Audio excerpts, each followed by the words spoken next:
I arrived at Fort Hood in July 1989, almost exactly 20 years ago, as the curator of the 2nd Armored Division Museum, which was located in Building 418. And then in 1995, we got word that with BRAC 1995, the 4th Infantry Division was going to relocate from Fort Carson, and they were going to reflag the old 2nd Armored Division as the 4th.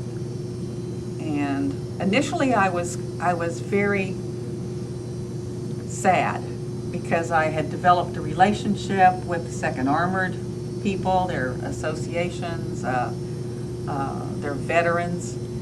And then I started meeting some of the veterans from the 4th and started becoming more familiar with their history and thought, wow, this is a great division. They have a wonderful history.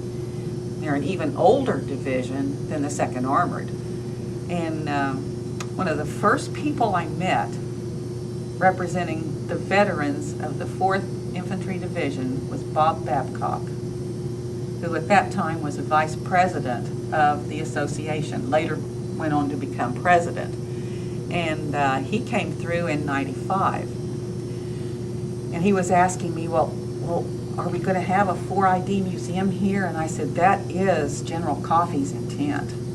And then, of course, the next thing was, well, what does Fort Carson already have that they can ship to us? Because they did not have a 4ID museum at Carson at that time.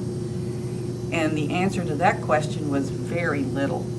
So we really had to begin this museum almost from ground zero with collecting artifacts, archives, documents, photographs.